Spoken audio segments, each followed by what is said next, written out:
Hey everybody, welcome back to the channel. This is the Ministry of Balance reports for the new carrier updates for the first wave. Every single aircraft carrier in the game will be altered in one way or another, and this is the first wave of the changes. There can be more changes to come. So, you know, the aircraft carriers have been kind of controversial during their time in the game.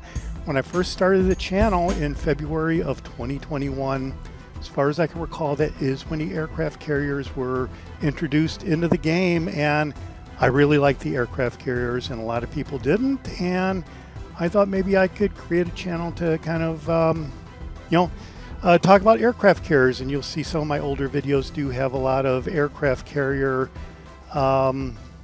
videos is what I'm trying to say. And during the course of the time they've been in the game, they have been nerfed so much that I personally was not really all that interested in playing aircraft carriers anymore, and that's why you don't really see many aircraft carrier videos on my channel. I got really burnt out at doing the pre-dropping. I refused to do pre-dropping. I even mentioned that in some of my subsequent aircraft carrier videos that I'm just not going to do pre-dropping anymore. So now, you know, 3.5 years later, they've made these big time changes, and we have the Ministry of Balance article here, Carriers 2.0, as we said, and I'm just going to go over the basic changes. I'm not going to go over the individual changes per carrier. I believe I heard that that was 35 pages worth of information on all the little specifics that were changed on each specific aircraft carrier, but I'm just going to go over the basic information on what the carrier changes will bring to the game in June of 2024. So let's get started. Welcome to the new edition of Ministry of Balance for June 2024. It will bring with it a major rework for aircraft carriers to improve the overall experience they offer for players, both commanding and combating them. The primary changes center around the following principles: increase simplicity and comfort for new carrier players. Increase activity while playing an aircraft carrier. Yeah, I guess it would be good. Encourage carriers to move closer to the battle, making them more vulnerable. I think that last part does not really encourage the aircraft carrier players, because if you move them closer into the battle, they will become more vulnerable, and seems like a double negative on point number 3 there. This is basically almost the first time I'm reading through these notes, by the way. So number 4 is move carriers toward a point where they can be integrated into alternate battle modes. And you'll notice in a lot of arena seasons and those types of seasons, they specifically say no carriers. So maybe they're looking to integrate carriers into some of those other modes, which would, I'm not opposed to it. Number 5, increase the feeling of progression and difference between carriers within and between tech trees. Yeah, I guess I don't really notice the difference of the little subtleties in the different aircraft carriers, and I probably haven't played carriers in so long that some of the aircraft carrier players, some of the real experts, and they are out there. When I've played in a match, you can just tell when you get in an aircraft carrier game with an aircraft carrier player that is really a great player. He will hit your little destroyer with either bombs or torpedoes, no problem. I can't do it all the time, but these other players who are fantastic carrier players, at least before this update, these changes here, they would have no problem taking out my destroyer, and my hat's off to them.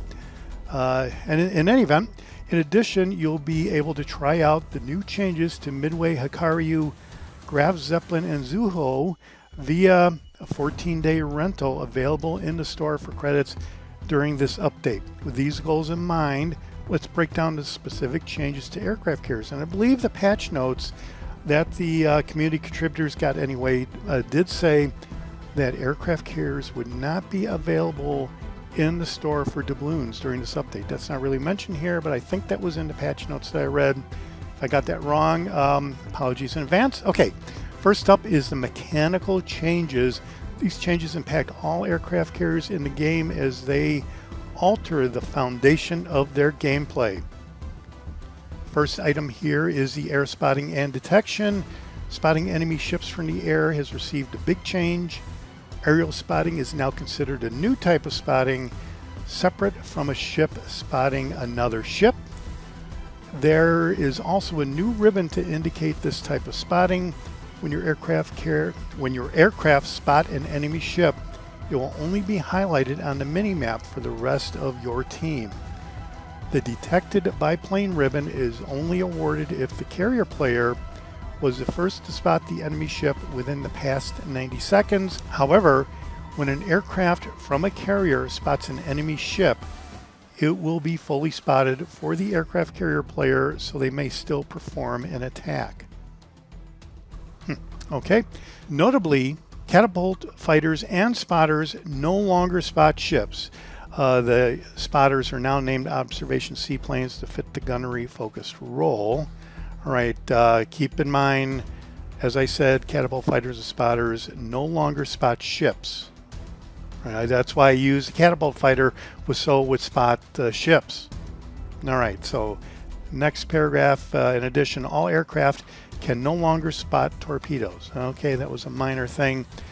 And then it goes on to say, carrier aircraft and fighters can spot enemy aircraft normally. Okay, carrier fighters, not catapult fighters. Okay, however, enemy aircraft cannot be spotted by observation seaplanes. Yeah, that's what they set up there in the previous paragraph, and airstrike planes. So I kind of would think that an airstrike plane would be carrier airstrike. I guess I'm not 100% sure what an airstrike plane is. Okay, hangar size and regeneration. Aircraft carriers now have larger aircraft carrier hangars and a reduced restoration time. That is awesome, because yeah, if you could regenerate your aircraft, that makes losing all the aircraft on every run not that big of a deal, and that's why people were pre-dropping. So in any event, it is now based on the time. The restoration is based on the time it takes to restore a full squadron. Most hangars will facilitate 2 full squadron takeoffs at the start of a battle. Okay, it sounds kind of like what we already had, but okay. The aim of this change is to reduce the necessity of using the pre-drop tactic, using 1 or 2 attacks of the squadron to reduce losses before reaching the combat zone.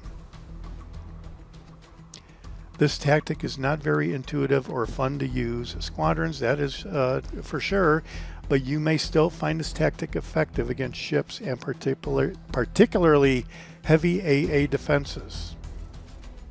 All right, so I guess they're saying that pre-dropping may still be a tactic you may still want to use. Costs and earnings. The service cost of all aircraft is now 0, but the earnings for aircraft carriers as a whole has been adjusted proportionally. However, due to other changes, we actually expect there to be a slight increase in earnings for carriers. All right, well, that's good. All right, next is the squadron speed, and speed is a key part of the joy of flight, and it's a critical element to the enjoyment of controlling aircraft in Legends. And previously, you'd always run into the engine cooling thing, and you have to hit the engine coolant. So apparently, to improve this, the carrier aircraft can now freely control their flight speed, allowing them to accelerate or decelerate to their maximum or minimum flight speed indefinitely, and that's probably until they run out of fuel. Since this removes the necessity for the engine cooling consumable, it has been removed.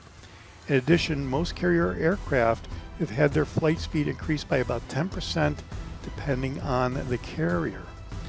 Okay, so dive bombers, to reduce the hit or miss nature of dive bombers, they have been altered to carry more bombs. However, each bomb will be less effective to compensate for the higher number.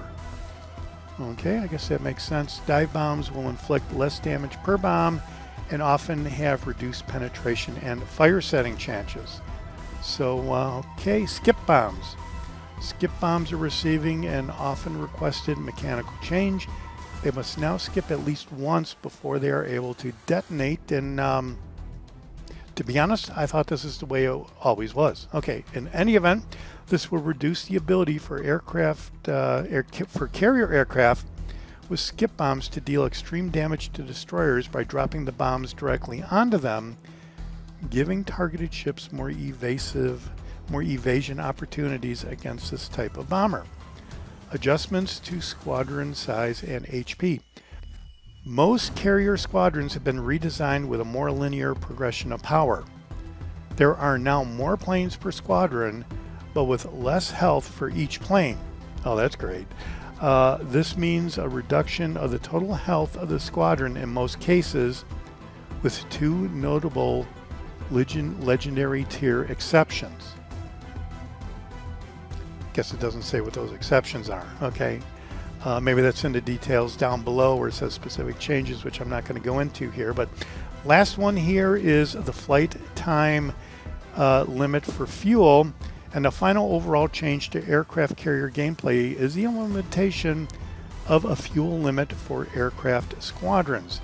Carrier aircraft now have a limit on how far they can fly, limiting their attack range and flight time.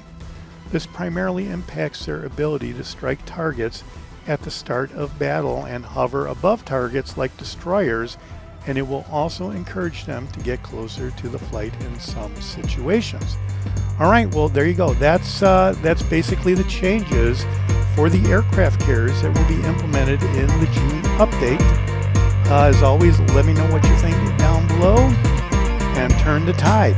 This is the Jaguar, and I'll see you on the high seas. Thanks for watching. Hit subscribe if you like it.